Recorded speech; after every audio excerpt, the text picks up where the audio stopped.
বিয়া কৰাওঁতে 30 বছৰ 31 বছৰ এনেকুৱা কৰোঁতে আমাৰ অসমীয়া মানুহৰ সংখ্যাটো লাহে লাহে কমি গৈ আছে। আপোনালোকে চাব যে অসমীয়া গাঁৱত গ'লে আজিকালি বাচ্চা দেখাই নাপায়। অৱশ্যে এনেকুৱা মানুহ আছে যাৰ ঘৰত 8টা 9টালৈকে আছে, সেইটো এটা বেলেগ কথা। কাৰ বিয়া হোৱা নাই? হাত দাঙি থাকক, তেতিয়াহে মই চাব পাৰিম। ঠিক আছে, থক। কাৰ বিয়া হৈছে হাত দাঙক। ঠিক আছে, যাৰ বিয়া হোৱা নাই আজি চাকৰিৰ পিছত তুৰন্ত উইদিন 1 year বিয়া পাতিব লাগে। ঠিক আছে, 1 বছৰতকৈ দেৰি কৰিব নালাগে। আমাৰ অসমীয়া ল'ৰা ছোৱালীবিলাকে বিয়া পাতোতে 30 বছৰ লগাই দিয়ে। ল'ৰা ছোৱালী ডাঙৰে নহয় চাকৰি ৰিটায়াৰমেণ্ট হোৱালৈকে। মই ঠিক কথা কৈছো নে না? যদি 30 বছৰত বিয়া পাতো, ৰিটায়াৰমেণ্ট হ'ব 60 চনত, ল'ৰা ছোৱালী ডাঙৰে নহয়, ল'ৰা ছোৱালী 30 বছৰে হৈ থাকিব বা 28 বছৰ হৈ থাকিব।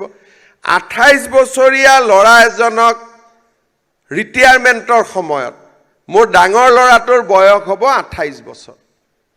আগতে ৰিটায়াৰমেণ্টৰ সময়তে আমাৰ দেউতাহঁতে বা আমাৰ বাকীসকলে নাতি দেখাই পাইছিলে। আজিকালি বিয়া কৰাওঁতে 30 বছৰ 31 বছৰ এনেকুৱা কৰোঁতে আমাৰ অসমীয়া মানুহৰ সংখ্যাটো লাহে লাহে কমি গৈ আছে। আপোনালোকে চাব যে অসমীয়া গাঁৱত গ'লে আজিকালি বাচ্চা দেখাই নাপায়। অৱশ্যে এনেকুৱা মানুহ আছে যাৰ ঘৰত 8টা 9টালৈকে আছে, সেইটো এটা বেলেগ কথা। কিন্তু দেৰিকৈ বিয়া পাতোতে আমাৰ অসমীয়া মানুহৰ সংখ্যাটো নোহোৱা হৈ যাব, আমি পৃথিৱীৰ পৰা নোহোৱা হৈ যাম। আৰু মই কিছুমান জেগাত গৈ কওঁ যে 2টা 3টাতকৈ সন্তান বেছি জন্ম নিদিব। এতিয়া অসমীয়া মানুহক ক'বলগীয়া হৈছে, ভাই বিয়া পাতিছ যদি সন্তানটোতো জন্ম দে, কমচে কম এটা। 2টালৈকেতো জন্ম দিব লাগে।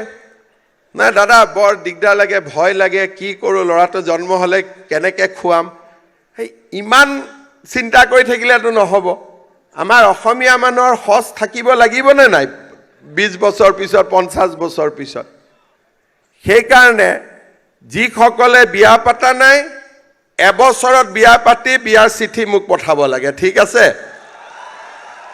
আৰু যোনে এবছৰ 2 বছৰ বিয়া পাতি চৰকাৰী চাকৰি নাই বুলি সন্তান জন্ম দিয়া নাই, তেওঁলোকে ইমিডিয়েটলি সন্তান জন্ম দিব লাগে। এই 2টা পৰামৰ্শ মোৰ ব্যক্তিগতভাৱে থাকিলে। আজি আমাৰ এইটো বহুত চিৰিয়াছ কথা। কিন্তু মই ডিব্ৰুগড় শিৱসাগৰত যাওঁ, গাঁৱত গৈতো এটা বাচ্চা নেদেখোৱেই। আৰু ধুবুৰী মানকাছাৰত গ'লে বাচ্চাই বাচ্চা। তেতিয়া মই ভাবোঁ যে 20-30 বছৰ পিছতো অসমীয়া মানুহবোৰ নোহোৱা হৈ যাব। আৰু এই কথাখিনি আপোনালোকে নিজেও এবাৰ চিন্তা কৰিব যে যদি মোৰ দেউতাৰ 2জন আছিল, মই যদি 2জন নকৰোঁ, চাইকেলটো কেনেকৈ থাকিব? আমাৰ লাহে লাহে অসমীয়া মানুহৰ সংখ্যা নোহোৱা হৈ গৈ আছে। উজনিত গ'লেতো মই বহুত ফিল কৰোঁ। কালি মই উজনি অসমত আছিলোঁ, মই সেইকাৰণে বহুত ফিল কৰোঁ যে আমাৰ মানুহ সংখ্যা নোহোৱাই হৈ গ'ল। কাৰো মানে এটা জন্ম দিবৰ কাৰণে ইমান ভয় কৰে, বাকী মানুহে 8টা 9টা দি আছে, ভয়ে কৰা নাই। গতিকে 2টা কাম হ'ব লাগে। আমাৰ 2টা 3টালৈকে যাব লাগে, আৰু যাৰ 8টা 9টা আছে সি 2টা 3টালৈকে নামিব লাগে। এই 2টা কাম হ'লেহে আমাৰ বেলেঞ্চ থাকিব, ভাৰসাম্য থাকিব।